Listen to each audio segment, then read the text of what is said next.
One of the most confusing videos I've ever come across, and if you can make any sense of it, please tell me what she's on about by the end. But let's get into it anyway.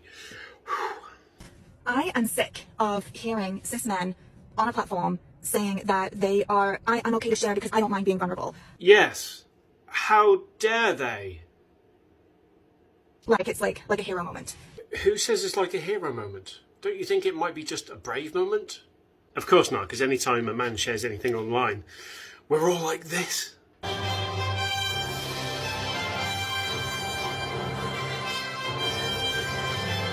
I'm going to share my feelings online.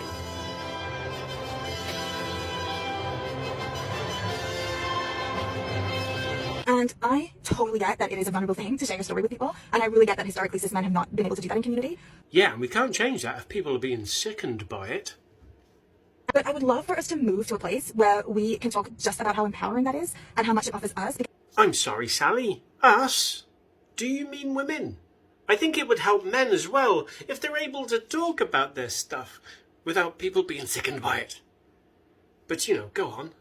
It gives us deep connection and it's not like a sacrifice for other people. Not going to lie, I'm confused by that bit. Is it a sacrifice to listen to a man speak about his experiences? It's like the people who are really vulnerable are the ones who can't share their stories because they don't have those connections and they're inherently more vulnerable because of that. Sharing is empowering. Home Alone phase? Yes, sharing is empowering. It makes other people realise that they're not alone going through the stuff that they're going through. But you've said you're disgusted by it. I'm confused. Are you for it or against it? I'm so baffled. And it gives us as much as it gives other people. But I just feel like it's like saying, I have to eat every day, but I don't mind being vulnerable. You know, I have to sleep every night, but I'm human. I don't mind being vulnerable. It's like, yeah, share your story, you know, connect with someone. And like let's own how fucking good that is. So should they share their story or not? Keep going over to unpack, like, why I'm so mad about this. I think it's because it's a privilege to be heard. Yes, it is. And you're mad about men who are trying to be heard. What's going on? It is a privilege for your voice to matter in this world. You've acknowledged yourself that men don't have the privilege to talk about their own experiences, but you've also said that you're annoyed about men talking about their own experiences.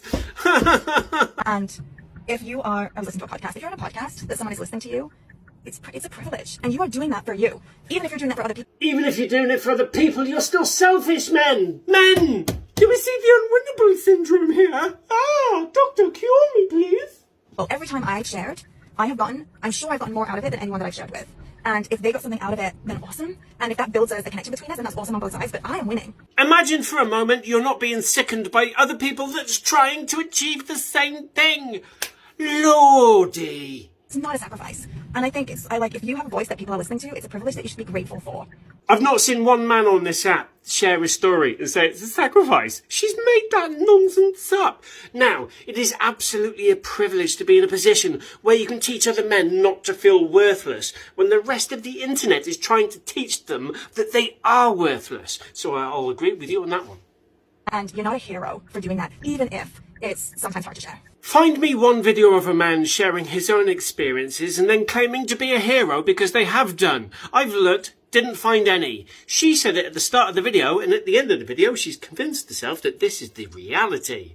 I see this all the time and it's like... So my brain hurts because I don't know whether she wants men to share their experiences or not, because she's sickened by it, but they should share their experiences because it generates connection and it empowers other people. But she doesn't like it when men do it because it sickens her. But men should do it, and it should benefit women when men do it too. It's just so many loopholes. Anyway, what's your thoughts? Because my mind is blown by it. I'm confused.